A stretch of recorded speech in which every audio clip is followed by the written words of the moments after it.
Thank you, Erica. As Erica said, I'm Andy Hrsina, watershed scientist at Mystic River Watershed Association. We are involved in this project that we're about to talk about as collaborators. Most of the heavy lifting of the work being done here is being done by the municipalities. We're just delighted to be part of this project. I should say that this is this meeting serves as also the public meeting for a grant from the Office of Coastal Zone Management in Massachusetts, pollution reduction grant. And if you're asking why Arlington and Lexington count as coastal communities, there's actually a really interesting answer to that, which I will not digress on too much, but it's because the coastal zone management folks have an interest in preserving habitat for river herring, which are migratory species that live in the ocean, but come to freshwater to spawn, and in particular to water bodies that go through Lexington and Arlington for sure. So the pollution problems that we're going to talk about tonight affect habitat for those animals among others. So let me start. The problem we're addressing tonight is the problem of phosphorus pollution. And I think of this as the paradoxical pollutant or a counterintuitive pollutant. Phosphorus is a component of fertilizer people will recognize. It's the second element in plant fertilizer when enumerated. And it's necessary for all life. It's in every animal cell, every plant cell. Plants love phosphorus. So why does it count as a pollutant? I'll come to the negative effects. The sources in urban areas, as we'll see, a principal source is water that runs off of paved surfaces, carrying with it phosphorus that's accumulated on those surfaces. That includes soil particles, leaf litter, fertilizer from commercial residential use, and even pet waste. But the negative effects it can have on ecosystems, and this is why it's a object of concern and regulation under the Clean Water Act, are several. One is that it can cause the proliferation of invasive plants, and this was certainly true on the Mystic. This is a few years ago, in the days when from shore to shore, the river couldn't be covered by water chestnut, an invasive aquatic plant. We've managed through essentially mechanical means to control water chestnut, but the root source of that invasion is there in the form of this excess plant nutrient that is being carried to the river. Another negative effect are algal blooms, essentially population explosions of algae, but which can themselves create negative environmental conditions. When the algal bloom dies, the decay pulls the dissolved oxygen out of the water column, and then you get water with low dissolved oxygen, which is bad for fish and everything else in the water.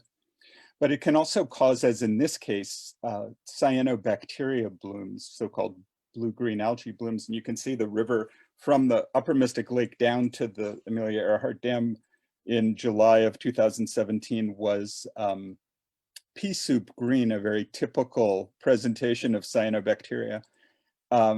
This is a public health threat. It meant certain species of cyanobacteria produce toxins that are neurotoxins and liver toxins, harmful to people and harmful to dogs, for instance, have been known to become ill or even die from contact with water when it has a cyanobacteria bloom of this severity. So these are the reasons we want to control the it's the reason phosphorus is a pollutant. It's the reason we want to control it. Several years ago, we started a project to do the science behind figuring out how much phosphorus was getting to the river and how much would have to be removed annually, how much of that annual load would have to be reduced in order to bring the Mystic River and associated water bodies into compliance with water quality standards. And we did that science over several years, along with partners at EPA and DEP and outside consulting organizations and data analysts. And a report was published, the so-called alternative TMDL report earlier this year, published by EPA and DEP. It found that in the Mystic watershed, this is very specific to our river, stormwater that is rain that hits pavements and rooftops and is carried by pipes to the river is by far the major contributor of phosphorus. The report calls for 60% or more reductions in phosphorus loads. This is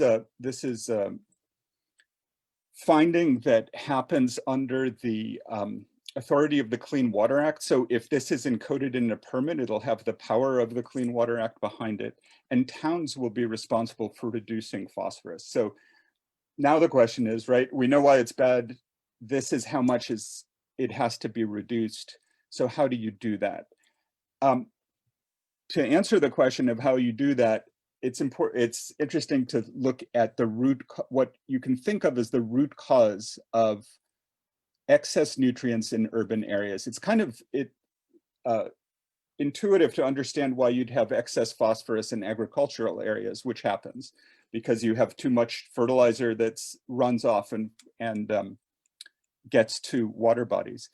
Urban areas, it turns out, are also disproportionately high contributors of phosphorus. And it's because we've paved over so much of the landscape that every rainstorm very effectively cleans off of a large percentage of the surface area of the watershed and dumps the water and what it carries into the river.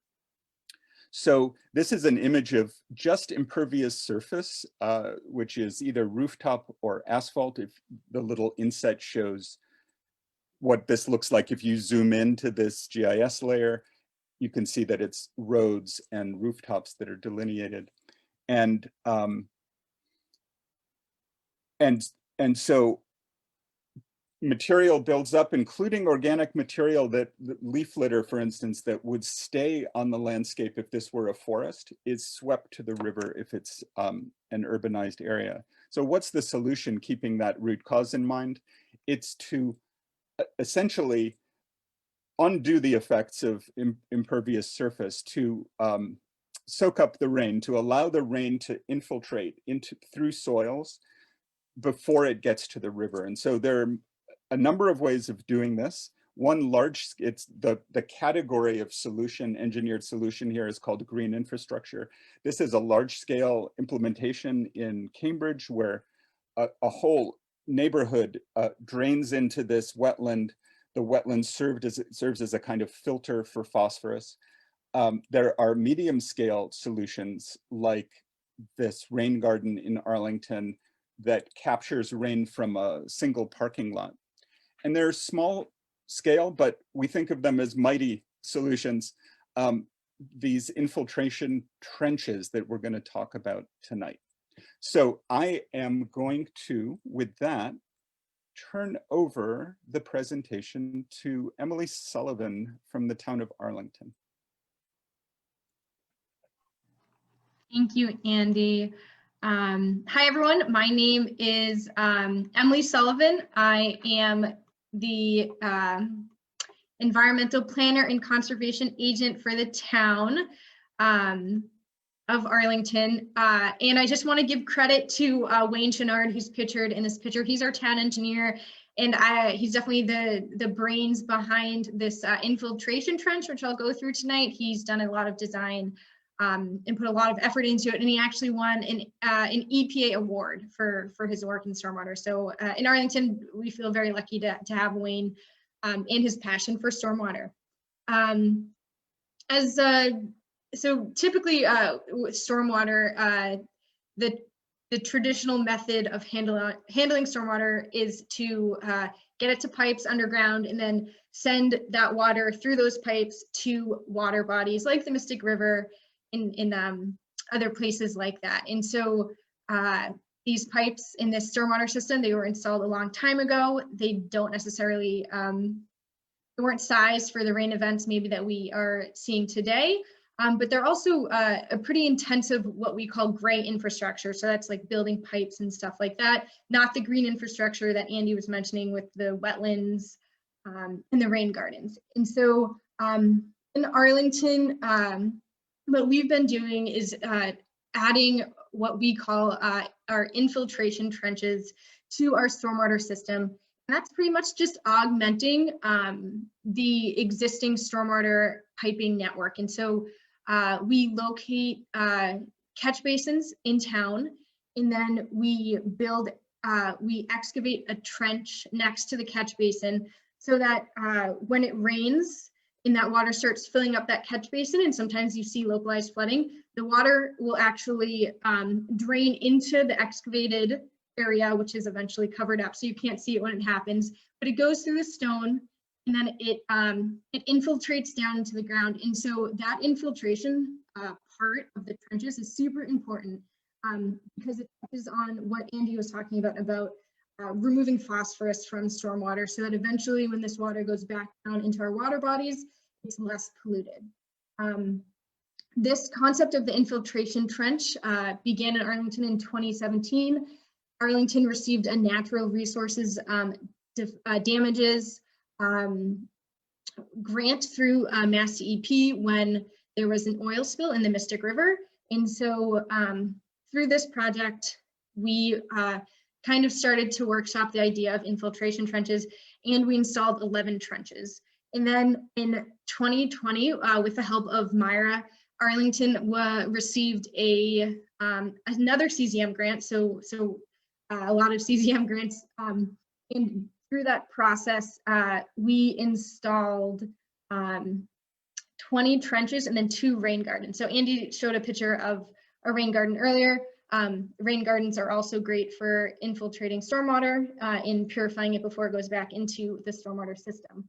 And so now we're in another phase of CZM grant, and we're working with Lexington, which is really exciting to get another community involved, but also working with Myra. And so through this project, what we'll do is we will site different locations for stormwater trenches and then construct them later in the spring. And so I'm just going to show a few photos of what these trenches look like. Because we've had several grant opportunities to install and design these, Wayne, really, the engineering department in Arlington, has designed 3 different types of trenches. So one is a street trench, and this is just, like I said, it's installed right next to a catch basin, and then it's paved over, so you can't really notice it. And then we have a green trench, which is actually, so the area that's excavated is in usually like the grassy strip of land between the sidewalk and the street. And so you can see that here. And then finally, we have a tree trench. And so this is pretty much the same thing as a green trench, as you can see, because it's installed between the street and the sidewalk. But the way that this design is designed, it will allow for a tree to eventually be planted in the strip. And so this was kind of like a fun iteration of the tree of the trench, and it just allowed our engineering department to work with our tree warden to also look for areas that could be a good place for more street trees. And so this looks a little complicated, but so this is kind of why it's so important, I guess, why it's so important to install these trenches. This is quantifying the benefits of a stormwater trench. And so when the engineering department sites different locations for trenches and they eventually design it, what they do is they take all the information about the design, like how deep the trench is, how long it is, And they put it into this Excel tool, which was designed by the University of New Hampshire Stormwater Center. And then eventually, after putting all those inputs in, they get the output of like how much phosphorus is reduced, how much nitrogen is reduced, TSS, which is total suspended solids. And so the reason why this is so important is because Arlington and other municipalities have a stormwater permit, and we have to comply with certain reduction rates in these pollutants. Arlington is in the Mystic River watershed, but also the Charles River watershed. And so because we're in two different watersheds, we have to comply with these certain reduction amounts. And so these grants are great because they allow for a lot of public education and green infrastructure in town, but they also really help us with compliance. So thank you for listening to that. I'm going to turn it over to Mike Sprague, who is from Lexington, and we'll talk about Lexington's process. Thank you, Emily. Hi, everyone. Thank you for coming out. I'm Michael Sprague. I'm a senior civil engineer with the town of Lexington. I focus mainly on stormwater projects, including this CZM grant. So I'll just walk through what Lexington is doing, which is mainly following what Arlington's done in the past, and partnering with them and Myra on these infiltration trenches. So as you can see, we have the town has split into 3 different watersheds. We have the Mystic watershed and the Charles River watershed here. Both require us to reduce phosphorus. And so, like Arlington, we're looking at utilizing these infiltration trenches to reduce that phosphorus amount by as much as possible. So we have over 5,000 acres of land in the 2 watersheds, but in terms of town-owned land, there's less than 500 acres, with most of that being school properties or conservation or other open parcels that we can't utilize for stormwater management as much as we would want. And so we looked at roads as an area that is already collecting a lot of stormwater, and we like to take advantage of that opportunity to try and address this phosphorus issue. So in the past, this was essentially what engineers will look at for phosphorus reduction and water quality improvements. You have a large biofiltration basin. It's $900,000 to construct this back in 2014, but it reduced phosphorus by about 36 pounds per year, which averages out to about $26,000 per pound of phosphorus. And in just as a scale, in the Charles River watershed alone, we have to reduce our phosphorus by over 500 pounds. So the amount of money that would be required to reduce our phosphorus reduction amounts in both the Charles and the Mystic is significant. So looking for cost savings in any way we can is extremely important. So with the help of the Stormwater Center from University of New Hampshire, Myra, EPA, and Mass DEP, we've come up with this solution that Arlington's created that's been very successful, and we're kind of piggybacking on that. Takes the water in. As the water fills up the catch basin, it goes through the perforated pipe, and it infiltrates into the soil. And as it continues to fill up, it's allowed to continue down into our existing drainage system. So these systems, we can customize them to fit we can customize the length to fit the area that we have available. And we can use this in as many areas as possible, which is the goal here. So here's an example of one of our areas that we're looking at. This yellow and red area here is the drainage area to this single catch basin here. The red is the impervious and the yellow is the pervious. This green and blue line here is the length of our trench. So we size this for 0.4 inches of rain over this area, which actually takes most of the storms that we get right now and is able to infiltrate them without using our existing drainage infrastructure. So this trench itself is about 68 feet long. It's 4 feet deep, 3 feet wide. And that alone, that single trench can reduce our phosphorus by 0.31 pounds per year, which doesn't sound like a lot, but when you start replicating these dozens of times all over the community, that reduction can add up a lot over time.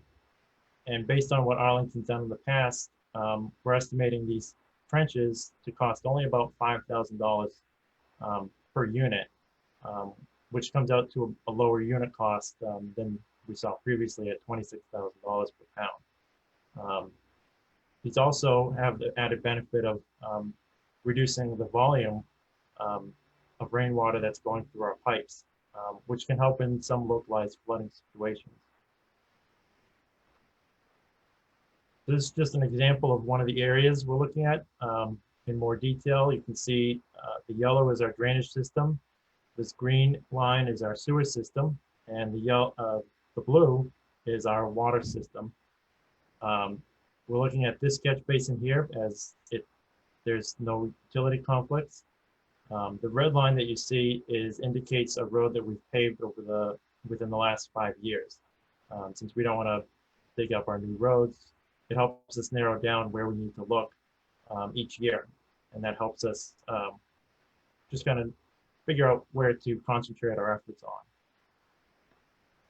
Once we've selected roads using that field, the desktop exercise, we'll head out into the field and check on the actual conditions of the catch basin.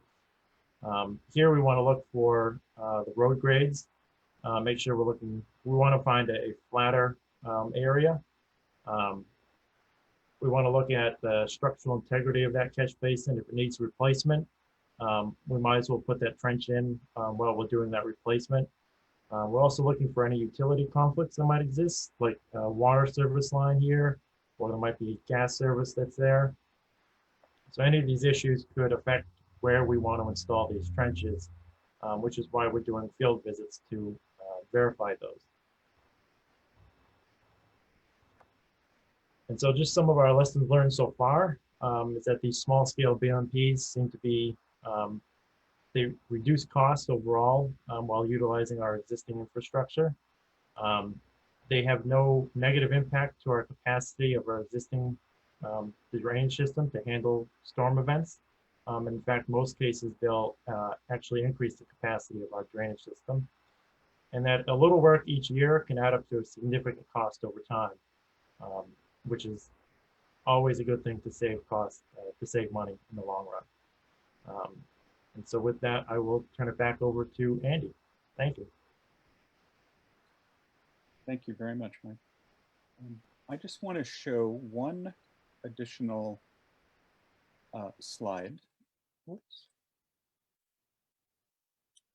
Do you see my screen now? We can see you, yes. Okay, great. But the slide I want to show you is here.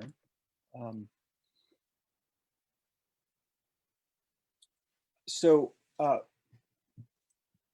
this is great. We're really excited to be partnering with both of these towns. These installations are small, small scale, treating water from a small area. But if we have a bigger vision in mind, it's to take these small installations and multiply them. So this was a pilot project in Arlington that we are in collaboration with what will turn out to be 9 municipalities arguing or planning to plan for and implement across the watershed. So as Emily pointed out, by 2019 there were 20 or so. Oh, let me step back one second. This is the Mystic River watershed, and the colored areas are so-called hydrologic soil types, and we need a soil that is very permeable to water. It'll accept a lot of water if you try to infiltrate water into it. And so the light green areas are really the prime areas for these installations. And in 2019, by 2019, we had 20 of these, or we collectively had 20 of these built in Arlington. When this grant is finished in the middle of 2021, we will have built 40 additional trenches in Arlington and Lexington. But we were also successful in getting this year, just a couple of months ago, a $500,000 grant from DEP and EPA to build 50 more of these, which will be completed by the end of 2022 in Winchester, Arlington, and Medford. And we also got a grant to plan and site 250 more of these trenches, or the city of Everett did, but we're partnering with them and with these several other municipalities listed at the bottom. So the vision here is to take that small, cost-effective solution and to proliferate it throughout the watershed. And we're very pleased to have gotten not only the enthusiasm of the participating municipalities in this project, but also the grant-making agencies. So the idea is to make this a very common practice when you're ripping up a road to do other work, and there's a opportunity to install one of these trenches, do that, and costs are reduced even more so. So so in total, this project, as across these 3 different grants, will be almost $750,000 in funding, 9 municipalities. 100 of these will be built by 2022, and 250 more kind of shovel ready for stimulus money or other infrastructure money that becomes available. So with that, I will turn it back to Erica. All right. Well, thank you again, Emily, Mike, and Andy. Those were really interesting presentations, and we do already have some questions. And I'd like to remind our attendees, if you have a question, you'll see the Q&A box on the toolbar for Zoom, and that's the best place to post any pictures. We have post questions. We have about 15 minutes for questions. We'll start off with the first ones that we've received. So question 1 is, does our current drought situation create a worse effect for phosphorus or pollution in the river? And I'll let whomever wants to answer that then go for it.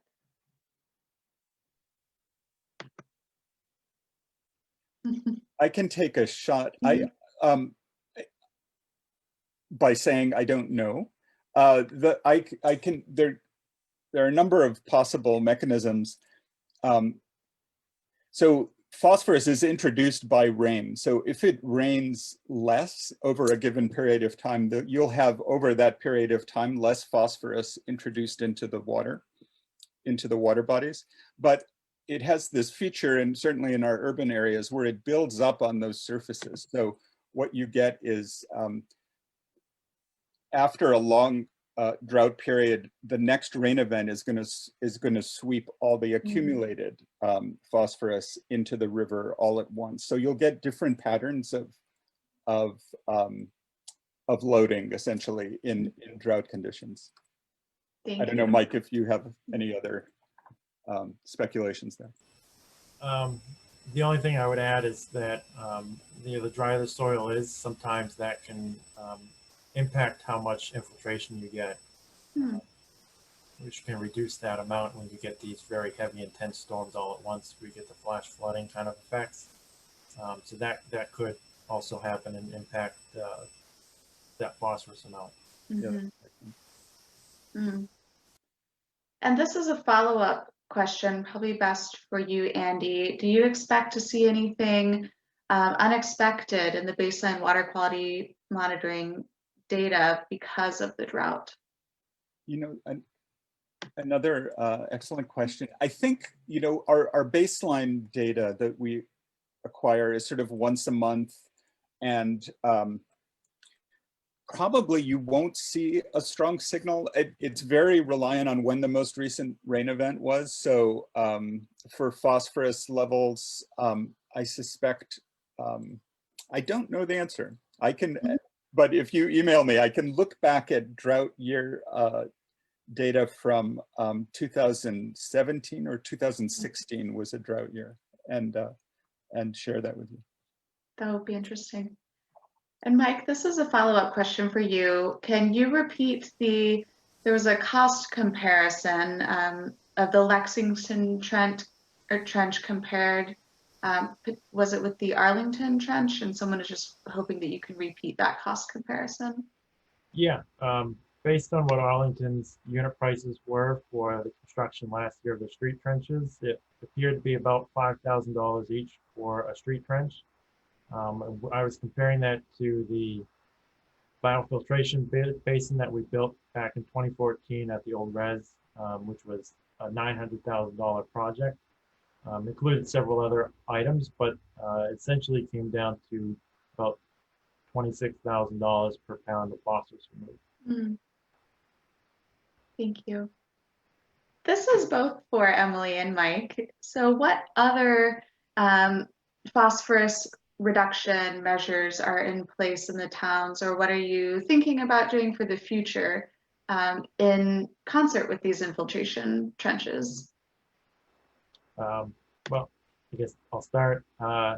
We are looking at leaf litter collection. There are a lot of ways that we can take credit for that. We have a lot of leaf collection programs from residents as well as through the town procedures. We're also looking at some of these larger scale projects like that $900,000 biofiltration basin.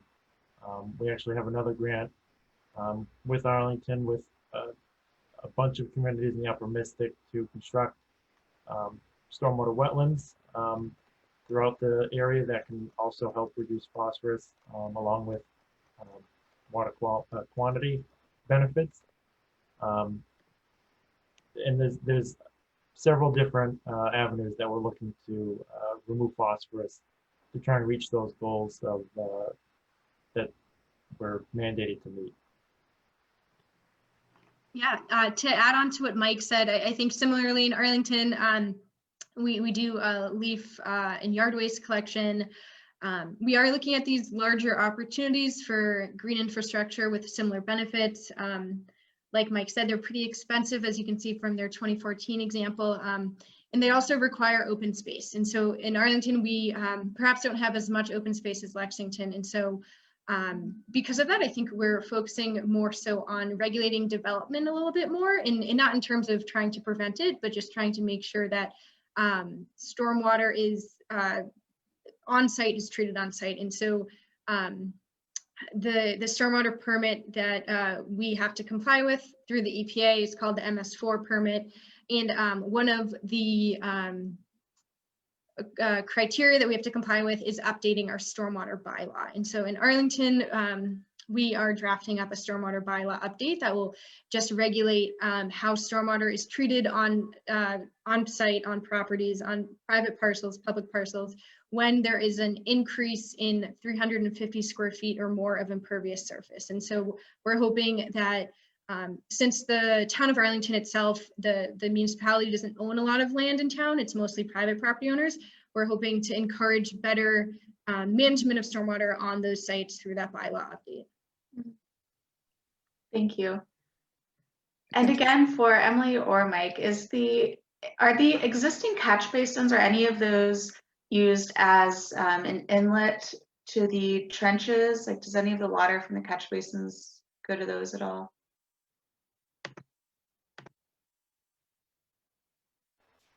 Yeah, the existing catch basins are the inlet for these infiltration trenches. Okay. perforated pipes. The trenches themselves are essentially constructed on existing catch basins. Okay. Our next question, what is the composition of the gravel being used in the trenches? Specifically, does it have any properties for pollution absorption or remediation, such as carbonate-based stone? Or are there any other amendments, such as activated charcoal, included in the gravel filtration for that pollution remediation? So that's something that we've looked at in the past. The issue is that with any of those types of media, after a certain amount of time, it's almost all used up. So you have to replace them. So it does require a bit more maintenance and upkeep. So what we're currently looking at is just using gravel. In Lexington, I know we are trying to be even more green, I guess. And we're looking at trying to use recycled glass as a media instead of using stone. That's something that we're still trying to kind of test out and see how that would work. Our next question, how does the under pavement infiltration trench affect pavement performance and future maintenance? Is this technique suitable for areas with high traffic loading? So that is something that you have to consider, but what we're looking at is trying to install these trenches at least 3 feet deep. That keeps them, that keeps the water away from the road base, which is usually what can affect pavement deterioration quicker. So by keeping them away from the surface, we're reducing the chances of any effect on road deterioration. Thank you. And Emily, this one is for you. Is there any role in phosphorus reduction in the green spaces in Arlington, like specifically the Great Meadows, or is that something the town thinks about when they think of utilizing green space for this purpose? Absolutely. I'm happy to finally get a question after Mike was answering so many, and I absolutely trust Mike about anything to do with roads, because Lexington won a national award for like their great road repaving. So, you know, Lexington, yeah, fantastic. So it's funny, the example of Arlington Great Meadows. It's actually located in Lexington, so any phosphorus reduction would fall under Lexington. So Arlington would, like as a municipality, won't receive any compliance benefit. Not that we wouldn't want to do anything, Mike, but so we do look at those opportunities. It's just with open space in Arlington, there are a lot of competing interests, like sports fields, stuff like that, and so sometimes things like green infrastructure aren't the best option, because it's unlikely that we're going to convert a soccer field into like a constructed wetland, and so that would be more of an option for some underground gray infrastructure solutions. But certainly we are assessing the various green spaces in town, looking for opportunities that we could leverage to make those areas better at managing and reducing stormwater pollutants. Thank you. I have another Arlington question, and Mike, if you know Lexington's answer for this as well, feel free to hop in after. But is Arlington considering or offering incentives for individuals to do things like repaving with porous paving when replacing driveways, for example? So we currently don't have an incentive program. We definitely encourage it. I think that's a really great alternative that, you know, I think as we see future, you know, land use changes, we'll see that more often. But if folks do have any questions about, you know, what type of porous pavement or porous pavers would work best, you know, you can always reach out to me or the engineering department. We're always happy to help folks, but for the most part, we see people making those changes as something that they are doing through like a permitting process with the town, not necessarily just by themselves. Similar in Lexington, usually the systems like that are installed because of conservation permits or stormwater permits or something like that. I'm pretty sure other communities that have stormwater utilities do offer some type of credit for their yearly rates for installing systems like that. So there are ways to get those incentives out there that hopefully we can try to incorporate at some point. Thank you. And I have another question about the design of the trenches. So are the catch basins connected? Let's see, when you use the trenches, are they disconnected from the main stormwater drain pipe structure? They are not. These are the infiltration trenches are installed usually just a couple inches below the existing pipe infrastructure. That way, water fills up the basin and goes into these infiltration trenches first. And then as it continues to fill up, it goes right out the existing drainage pipe network. So the catch basins are still being used. They still function as they normally would. Thank you. And with these proposed trench projects, how much of the projected phosphorus do we expect to be removed out of the 500-pound goal that was mentioned? Yeah, so the 500 pounds, that's roughly how much Lexington is required to remove in the Charles River watershed. So that it's just very specific. If we were to install, the 20 trenches in the Charles River watershed, that we could see anywhere between 5 to 8 pounds removed. Each trench, averages out maybe 0.3 to 0.5 pounds of phosphorus removed at a fraction of the cost of the much larger project, but at a reduction rate. Thank you. And just for some comparison, so Mike said Lexington has to remove 500 pounds a year. I think in Arlington, it's only something like 57, just based on how much of the town is in the Charles River watershed. So I think that scale is also, maybe that difference is why Arlington's so excited about the trenches, because we have less phosphorus to remove. And so it's easier to get to. Thanks, Emily. And Emily, could you describe some of the work going on at Millbrook? Any plans for stormwater infiltration or reestablishing wetlands, things of that nature? Yeah, so Millbrook is a huge part of Arlington. I know, it connects to Lexington too. It bisects the town. There's a big planning effort that happened a couple of years ago around the Millbrook. So we just completed or we're in the middle, I guess, of a phase of construction for Wellington Park, which is along Millbrook. So I think we'll see like different improvements along the brook and publicly owned property like Wellington Park. There's a park called Cook's Hollow that's also along the brook. And then the brook largely runs through a cemetery in town, and then Meadowbrook Park is the final park it flows through before it hits the lower Mystic Lake. And so Arlington is currently and actively applying for grants through state and federal entities to get funding to improve those parks and those areas.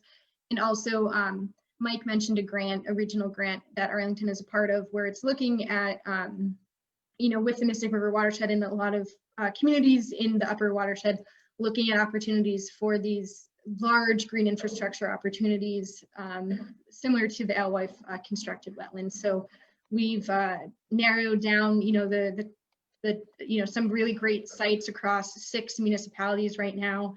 One of which, is in Arlington, one's in Lexington. And so looking at the feasibility and funding opportunities to actually construct those. And getting a little ahead of ourselves right now, there will be public engagement for any project that actually comes to fruition or gets funded. So I'd encourage folks attending tonight just to be on the lookout at Myra's calendar, Lexington's calendar, Arlington's calendar, just to see events like that in the future.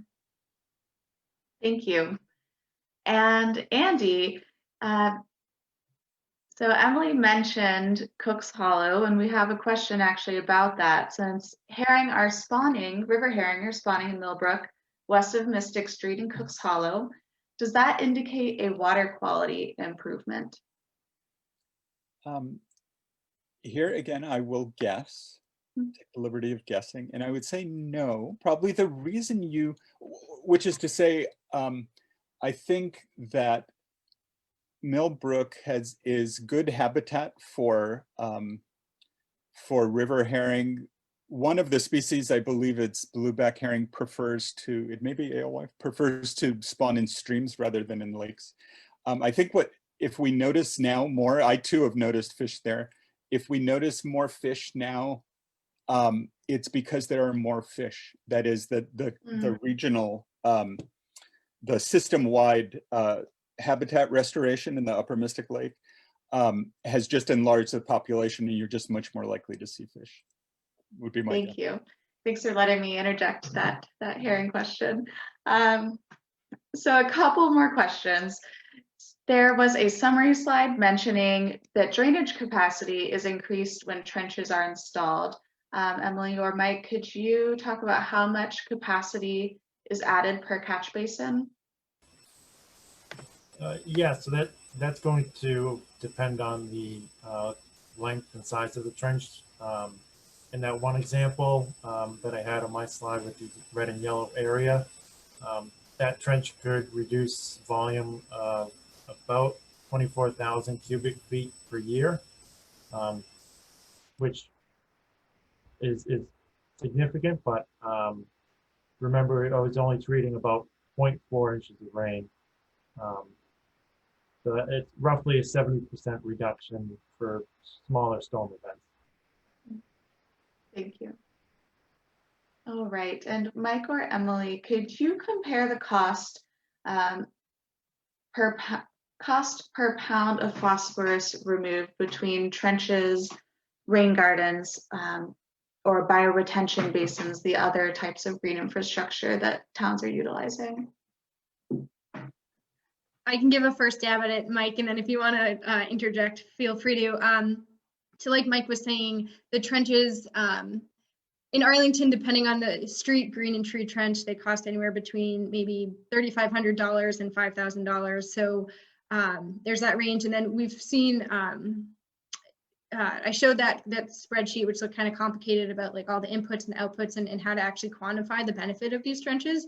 And we've seen some of the trenches have the capacity to remove about 1 pound of phosphorus a year. And so, you know, I would say on average, it's probably, you know, $5,000 to $7,000 of phosphorus removed a year.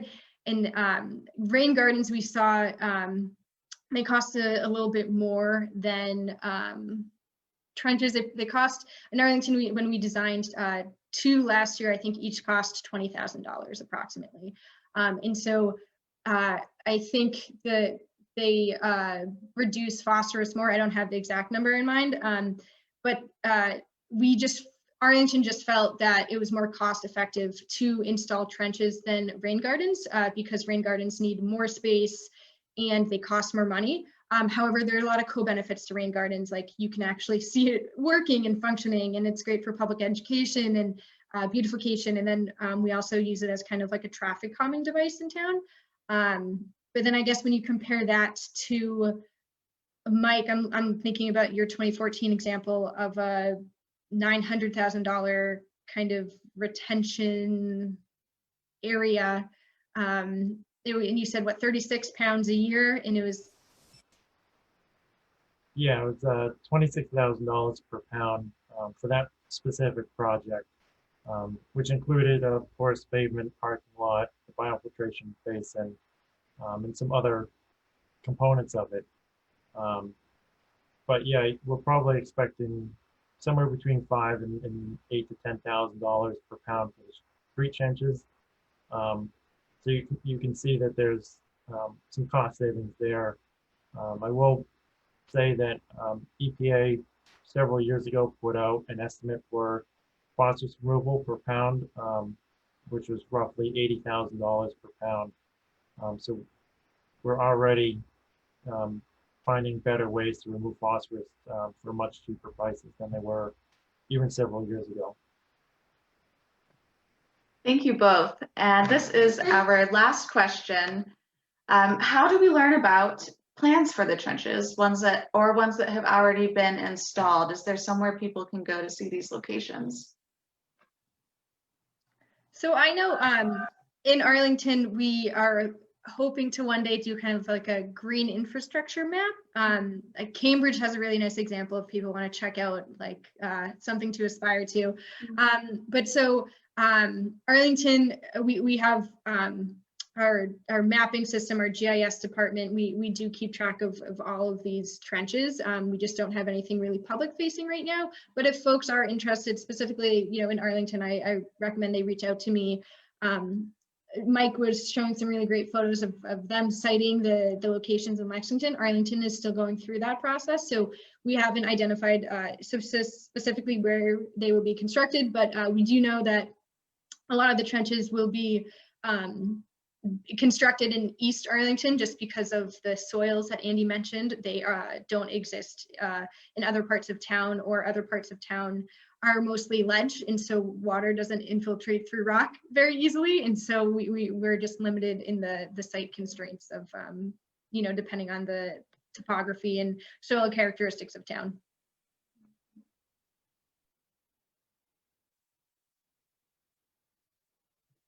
All right.